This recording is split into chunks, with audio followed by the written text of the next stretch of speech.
Olá, meu nome é Marília Duque, eu sou uma das pesquisadoras do grupo de pesquisa em Éticas, Comunicação e Consumo da SPM e eu estou aqui hoje para falar sobre performance e estigma.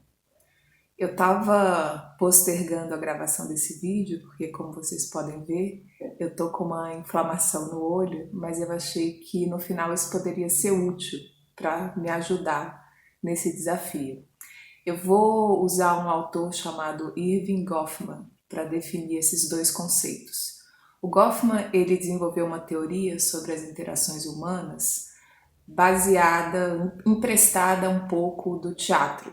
Então ele propõe o seguinte, que nós não interagimos da mesma forma para todas as pessoas. Isso quer dizer o quê? Isso quer dizer que eu não converso com os meus amigos no bar quando eu estou tomando uma cerveja da mesma forma como eu estou conversando com vocês agora. O que a gente faz é, nós selecionamos aqueles aspectos que a gente acha que são os aspectos mais favoráveis ou mais desejáveis ou mais condizentes com a audiência com quem a gente está falando e a gente vai usar esses recursos para tentar convencer e também ganhar a empatia da nossa audiência.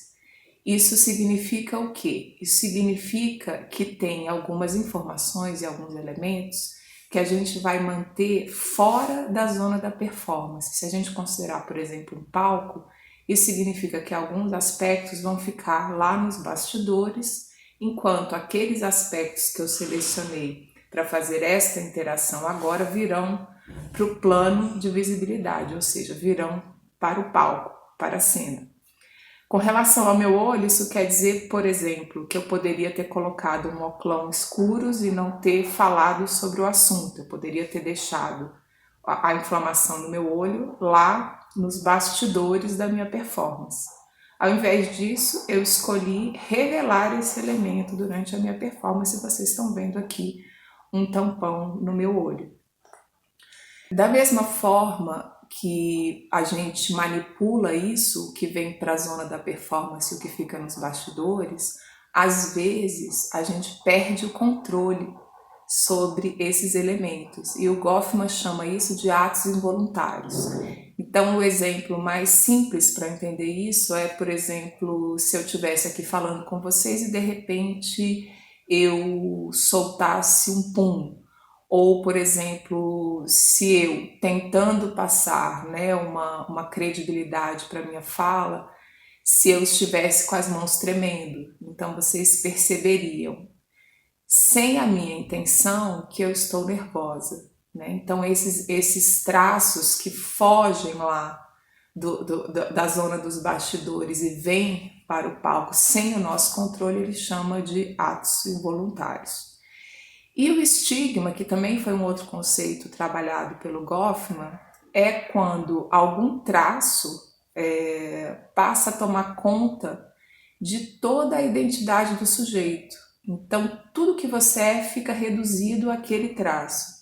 Os estigmas, eles foram, a princípio, marcas físicas, Então, na antiguidade, os escravos, os ladrões, eles eram literalmente sinalizados. E essa sinalização permitia duas coisas. Primeiro, que eles fossem reconhecidos prontamente no espaço público.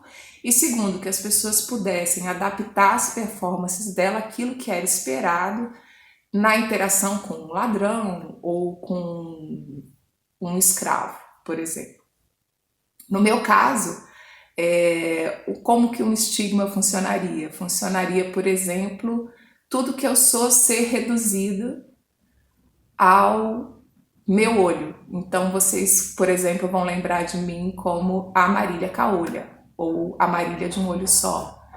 Da mesma forma que, por exemplo, a gente poderia estar falando da mãe solteira, do ex-presidiário. Então é um traço da personalidade da pessoa que passa a defini-la por inteiro, E por que eu estou falando de performance e de estigma? Essa série do Ética de Bolso, ela teve como ponto de partida um episódio que aconteceu em uma aula online quando a professora teve a impressão de que ela tinha perdido a conexão com todos os alunos da turma. E quando isso acontece, qual é a sensação que se experimenta? Então, por exemplo, é como se eu entrasse num palco, que toda a plateia estivesse no escuro e que eu tivesse a impressão de que não tem ninguém ali. Então eu não preciso condicionar a minha performance porque eu acho que eu estou sozinha. Inclusive, isso é uma das coisas que o Goffman aponta como sucesso das nossas interações, porque, segundo ele, as interações têm começo e fim, e por causa disso a gente pode se preparar para elas e fazer esse controle sobre o que fica nos bastidores e o que vem para a zona da performance.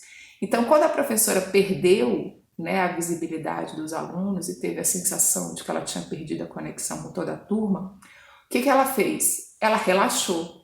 E quando ela relaxou, ela deu acesso aos alunos que ainda estavam conectados à zona dela de bastidores. Então, eles puderam observar o modo como ela estava se comportando e como ela estava aflita, e ela não estava consciente de que ela ainda estava visível, ou seja, para ela a performance dela como professora tinha sido interrompida, mas não, os alunos ainda estavam lá, mas numa zona obscura que ela não tinha conhecimento. Então, de certa forma, essa plateia que estava lá, mas que não estava visível para o ator, né, no caso, a atriz, a professora, eles acabaram tendo acesso a certos atos involuntários, como, por exemplo, o nervosismo, o desespero, etc. E é interessante, né, por que a gente está falando disso numa esfera que trata de ética, né?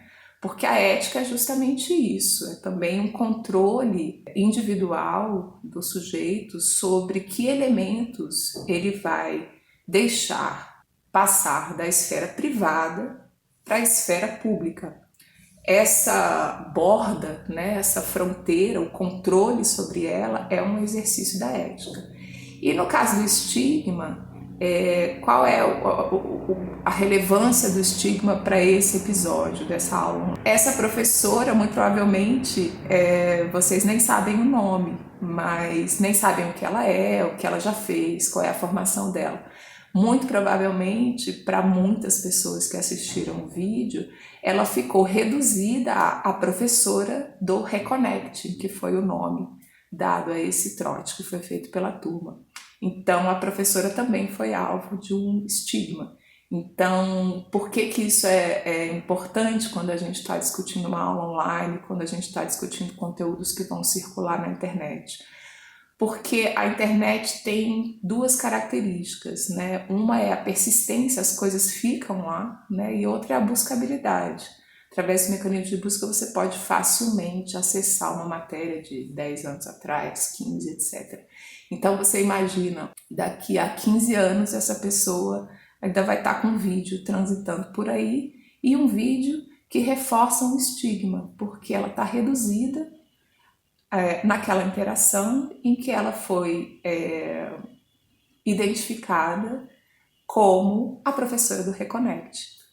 E não é só isso, né? Por exemplo, essa turma que fez esse trote, de certa forma, eles também estão experimentando um estigma. Por quê? Porque eles também viraram a turma que fez o trote do Reconnect. Então, não importa, e isso que eu vou tratar, né, no meu texto aqui no Ética de Bolso, não importa o que eles fizeram no passado, o que eles vão fazer daqui para frente, né? Pode ser que toda vez que eles forem buscados, esse estigma seja atualizado e fala, fulana de tal, né, alta executiva, não sei, mas ela também estava na turma que fez o Reconnect. Então, o estigma ele é muito cruel, porque ele realmente impregna, reduz, né, toda a identidade do sujeito a um traço, geralmente é um traço pejorativo, e é isso que eu gostaria de discutir com vocês hoje. Então, faço um convite para vocês para lerem também o texto que está aqui no Ética de Bolso e também para ler todos os textos dos meus colegas que também abordaram o mesmo assunto, mas de outras perspectivas, né? Então, o convite está feito, espero que tenha ficado claro os dois conceitos que eu vim tratar hoje, de performance e de estigma. Vejo vocês na próxima. Tchau, tchau!